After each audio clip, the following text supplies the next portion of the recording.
guys, and welcome back to the United Star. As you know, the Euros are around the corner, and it's time to discuss everything to do with that. And it's an extremely exciting time. Firstly, I don't understand why we still call it Euro 2020 when we're clearly in 2021. Trivia question for schools out there: when did Euro 2020 take place? Well, everyone says 2020, but turns out to be 2021.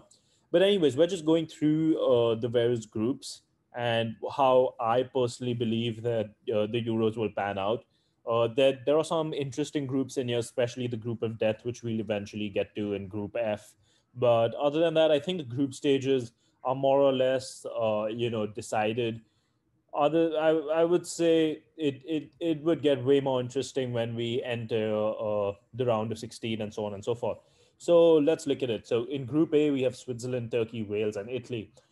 Personally, I believe Italy is a dark horse. They've gone unbeaten in a very long time. Mancini has been putting in quite the shift when it comes to things on the international level. So I'm going to put Italy in the number one spot with probably the likes of Gareth Bale. We look at Dylan Levitt from Manchester United, young lad. Obviously, the great Daniel James. I think Wales has just enough to surpass Switzerland and Turkey. So I'm going to go with Wales in second, Switzerland in third, and Turkey in fourth. So that's how I see Group A panning out. I think Italy are clear-cut favorites. There's no doubting that, and we could then it would be a tussle between Wales and Switzerland, but I'm going to go for Wales. Group B, again, the winners are very obvious. I mean, Belgium, it's the last time for the golden generation. Their defense is surpassing the age of 30. The likes of Lukaku, Hazard are all aging. This is the last major tournament that I believe that they can go all guns blazing. So Belgium top the group for me. What's interesting is, do I go with Denmark, Russia, or Finland? Uh, Personally, I'd go with Denmark. This is I don't know much about the three sides. If I'm not mistaken, Finland did beat England once, but other than that, I think Denmark.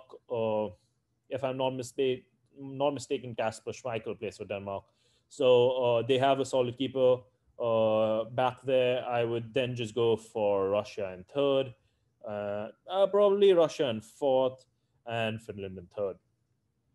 We then come to Group C. Again, very straightforward. The best team that's there in it, Netherlands. Their coach or their manager is shambles. I don't think he knows how to set up their squad, especially with the talent that they have. We've been seeing it pre Euros, how they've been performing, not been getting results, pulling out draws thanks to Memphis Depay. Unfortunately, Donny van de Beek is also going to be missing, but I'm going to place Netherlands as my number one team with probably uh, I'd go with Austria as number two, Ukraine as number three, and lastly North Macedonia as number four. So that does for the first three groups. Now the team that I believe and I support since I was a kid, it obviously goes to England. Interesting game. They start off England versus Croatia, a repeat of the semi-final that we all dread. I think England have the squad this time, have the players this time to pull it against them. So I'm going to go for England first. I think Croatia then has the side to get in the second place with Scotland in third. I think Scotland are coming back almost after 23 years. They will make it tough for everyone, but personally I see them performing better than Czech Republic, but not surpassing the likes of England and Croatia. When we go to Group E, Spain.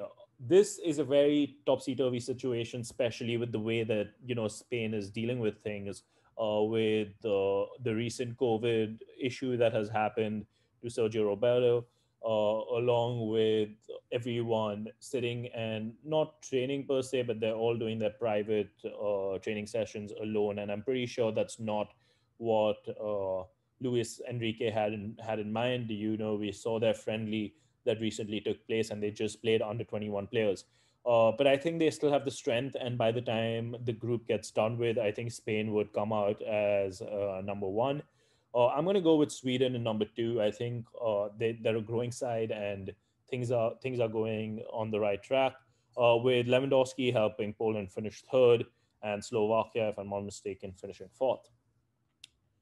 So now, till now, all the groups that we've discussed generally had a clear cut favorite to finish first, whether that was Italy, Belgium, Netherlands, England, or Spain.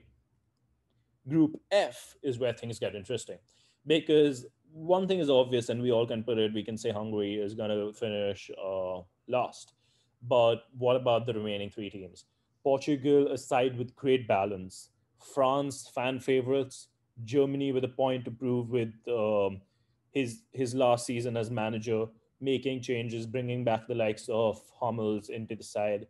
uh, how do things pan out here? I think Germany unfortunately don't have. Oops, I think Germany unfortunately don't have the strength to face the likes of Portugal and France, especially with the way Portugal is so star-studded with the likes of Cristiano Ronaldo, Bruno Fernandes, who's been in some sort of form with Manchester United, Bernardo Silva, Neto of Neto. So they have tons of players in this, but unfortunately, I think Portugal in this would fall to France, especially with the talent that they have. Benzema has come back. He is injured in the last game, but we saw the way Giroud performed and things went. So this is how I would see the groups ending, with the four best teams, according to me, being Germany, Poland, Scotland, and I would probably go with Switzerland. So these are the four teams that I see making it through, which then takes us to the round of 16. So we have Belgium versus Poland. And I think this is, we're looking at Courtois versus Lewandowski. We're looking at a way better attacking front from Belgium. And I'm going to go with Belgium, no doubts. Italy, Austria, I think this is very straightforward. We again go with Italy in this, which sets up a very good quarterfinal. France, Switzerland, pretty straightforward. France, the round of 16 seems to be going as per the stronger team, and I don't see any upset being pulled off out here. Croatia Sweden is an interesting game. It depends on how Croatia pull up on that day. I think Sweden can be a dark horse, but I'm going to go with Croatia. I'm going to go with the favorite one in this as well. Spain, Scotland. Unfortunately, I think it ends for Scotland out here, even though I'd love to see something like a Scotland England in the next round. But I'm going to go with Spain. England, Portugal. I'm gonna put that on hold right now. Netherlands, Germany. I think Netherlands, as I said, the manager does not understand how the team needs to be built. He keeps going for the three at the back. It. He's very reliant on Memphis Depay. The other players are not being utilized to the best of capabilities, and I think Germany has a point to prove, especially after their World Cup performance recently. So I'm going to go with Germany, and Wales, Denmark. I'm going to go with Wales, which brings me back to the England Portugal game. It takes me back to the last time England played Portugal and we got knocked out on penalties, if I'm not mistaken. And that was a horrific night, to be honest. But again, with the way Gareth Southgate sets up teams, and I don't see how England make it through because Portugal have that cutting edge and that final third, finishing. Uh, Vis-a-vis, I can see Gareth Southgate sit back for this game. I can see him nullify his own attack, which is something I with the talent that England have, I wouldn't really want to see. But I think it would end for England here, and I think England are exceptionally unlucky. When other teams are getting to play the third best team of the group, why did England not get that and instead get the number two side from the group of death? So they were highly unlucky in that case.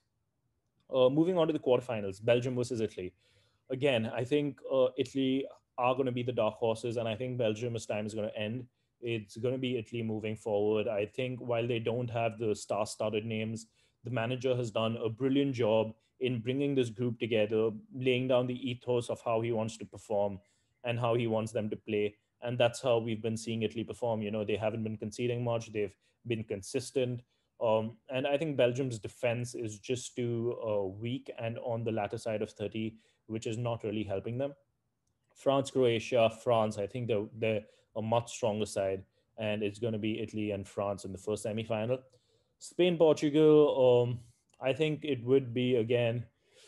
It's a tough game. This again goes down similar to the England Portugal game. I mean, Spain does have talent. There's no doubt to it, but Portugal have that connection, the bond, and I honestly think Portugal's a side to look out for in the next few years, and they make it to the semifinals for me, with Germany being the other side over Wales. I think Germany can easily outperform Wales, and there's no doubt about that. Moving on to the first semi-final, it's Italy versus France. Uh, Again, I think this is where the dark horse period ends. I think it for Italy to reach the semi-final would be a great deal in itself, and I believe France is squad depth takes them to the final. There's no arguing. They are the fan favorites for a reason, because in each position they have three or four players without fail. Moving on to the second one, Portugal, Germany. As you can see, Portugal didn't have it easy at all in their entire run up to the semi final, playing England, playing Spain, and now playing Germany. Uh, Again, I think it's going to be Portugal, guys. I think it's going to be a France versus Portugal final. We've seen it before. We didn't expect Portugal to win that. And Ronaldo managed to get injured and still help them win it through the sidelines. But will that happen again? Will it be Portugal taking over France in another tournament, or will France, the World Cup winners, lift the Euro 2020 trophy as well? And for me, I think it's going to be Portugal. I think with the side that they have on the given day, if the side shows up, which I do believe, with the leaders in that squad, with Cristiano Ronaldo, Bernardo Silva, Bruno Fernandes, that mentality is present. And while I do see Portugal finishing second in the group of death, which also includes France in it, I believe Portugal will go ahead and lift the trophy, and that is my predictions. So guys, that's what I think. Do let me know what you think, whether you agree with the players that I mentioned, whether you agree with how this has panned out.